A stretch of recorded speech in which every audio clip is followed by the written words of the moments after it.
সূর্য তখনও দিগন্তে পুরোপুরি উঁকি দেয়নি। নগর জীবনের ব্যস্ততা যখন ঘুমিয়ে, ঠিক তখনই সুস্থতার মানসিক প্রশান্তির খোঁজে একদল মানুষ জড়ো হন রাজধানীর বসুন্ধরা আবাসিক এলাকায়। আন্তর্জাতিক যোগ দিবস উপলক্ষে ব্লেন্ডার্স চয়েস ওয়েলনেস আনপ্লাগডের আয়োজনে অনুষ্ঠিত হয়েছে বর্ণাঢ্য যোগ র্যালি। স্বাস্থ্য সচেতনতার বার্তা ছড়িয়ে দিতে বিভিন্ন বয়সের মানুষ এতে অংশগ্রহণ করে।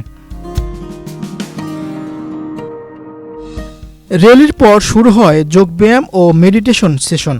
প্রশিক্ষকদের নির্দেশনায় অংশগ্রহণকারীরা শরীর ও মনকে এক সুতোয় বাঁধার চেষ্টা করেন। সুস্থ দেহ, সুস্থ জীবন, এবং সেটাই প্রতিপাদ্য বিষয় হিসাবে আমরা আজকে র্যালি করেছি। এবং এই র্যালির মাধ্যমে আমরা সাধারণ জনগণকে আমরা উদ্বুদ্ধ করতে চাই যে যোগব্যায়ামের মাধ্যমে মানুষকে সুস্থ রাখা যায়। এবারের প্রতিপাদ্য বিষয় হলো healthy yoga for healthy ageing. খুব ভালো লাগছে। এটা আমরা বয়স্ক মানুষ, আমাদের জন্য এটা প্রয়োজনীয়।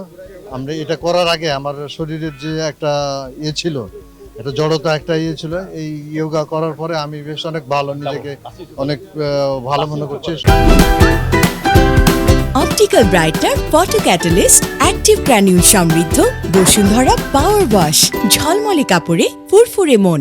ব্যায়ামের চেয়ে মানসিকতাটা বেশি, মানসিকতার গুরুত্বপূর্ণটা অনেক বেশি। আমরা এখানে একটা কমিউনিটি পাইছি, এই কমিউনিটি ইয়োগার মাধ্যমে আমরা যে শান্তিটা পাই, একসাথে হওয়ার পরে ইয়োগা করাতে যে শান্তিটা পাই, যে সুফলতা পাই, এটা শারীরিক প্রশান্তি সবসময় এনে দেয় আমাদেরকে।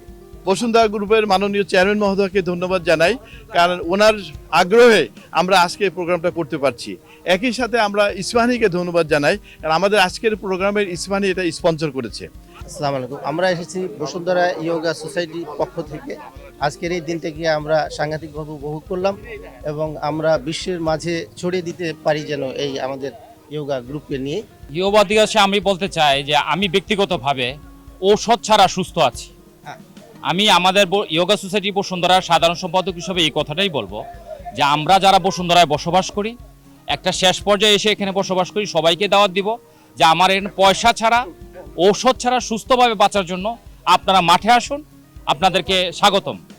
ইয়োগা দিবসের একটা প্রতিপাদ্য বিষয় হচ্ছে অ্যান্টি এজিং। অ্যান্টি এজিং হচ্ছে বার্ধক্য, সুস্থতার মধ্যে বার্ধক্যতার মধ্যে অ্যান্টি এজিংটা আমাদেরকে যেন অনেক দূরে নিয়ে এই বার্তাটা বহন করে নিয়ে যেতে পারে। এবং এই যে ইয়োগার যে সেন্টারে যে এই প্ল্যাটফর্মটা আমাদের সবাইকে করে দিয়েছে একদম অন্যরকম প্রাণবন্ত, মানে আমরা একটা ফ্যামিলির মতো হয়ে গেছি। বসুন্ধরার এন ব্লকে অবস্থিত স্পোর্টস সিটিতে অনুষ্ঠিত হয় স্বাস্থ্য ও সুস্থতা বিষয়ক সচেতনামূলক আলোচনা।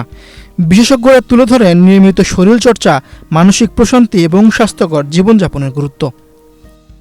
আমি কৃতজ্ঞতা জানাচ্ছি আমাদের বসুন্ধরা গ্রুপের মাননীয় চেয়ারম্যান মহোদয়, আমাদের প্রাণপুরুষ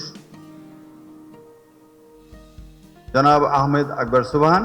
উনার স্বপ্ন এটা যে উনি একটা রেসিডেন্সিয়াল এরিয়ার যে লোক ব্যবসা বলুক আর যাই বলুক, উনার স্বপ্ন তো একটা আধুনিক আবাসন এলাকা তৈরি এবং দেশের 1 নম্বর আবাসিক এলাকা এটা।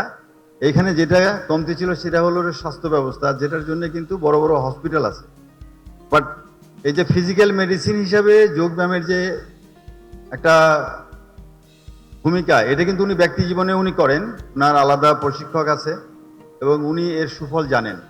যে অনেক বয়সেও, আমি ব্যক্তিগতভাবেও জানি, আমি আজকে প্রায় 45 ইয়ার্স এটা প্র্যাকটিস করি এবং আমি নিজেকে খুব শারীরিকভাবে খুব ঝরঝরা মনে করি। শুধু আলোচনা নয়, ছিল নানা অংশগ্রহণমূলক ও আনন্দঘন আয়োজন। পরিবার, বন্ধু এবং সহকর্মীদের সঙ্গে উৎসবমুখর পরিবেশে দিনটি উদযাপন করেন উপস্থিতিরা। প্রতিটি ক্ষেত্রে যোগ অত্যন্ত গুরুত্বপূর্ণ ভূমিকা পালন করে। একটি সুস্থ জাতি গঠনের জন্য শারীরিক ও মানসিক সুস্থতার বিকল্প নেই।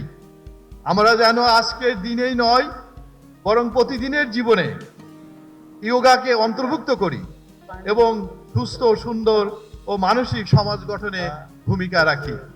এখানে যারা রয়েছেন তাদের অধিকাংশেরই কোমরে, ঘাড়ে বা হাঁটুতে ব্যথা ছিল এবং আমি মনে করি তাদের 90 ভাগের এই ব্যথা এখন আর নেই। এখানে যারা নিয়মিত ইয়োগা করেন তারা অধিকাংশই প্রেশারের রোগী ছিলেন এবং ডায়াবেটিসের রোগী ছিলেন। আমার জানা তথ্য মতে যে তাদের মধ্যে থেকে 80 ভাগ যারা নিয়মিত করেন তাদের 100 ভাগই নাই, আর যাদের অনিয়মিত তাদের 80 ভাগেরই ডায়াবেটিস বা প্রেশার থেকে মুক্ত রয়েছেন। প্রযুক্তি নির্ভর ব্যস্ত নগর জীবনে সুস্থতা এখন এক বড় চ্যালেঞ্জ। আর সেই চ্যালেঞ্জ মোকাবেলায় যোগব্যায়াম ও ধ্যানের গুরুত্ব স্মরণ করিয়ে দিল আন্তর্জাতিক যোগ দিবসের এই আয়োজন। মীর হোসেন সরকার, বাংলাদেশ প্রতিদিন।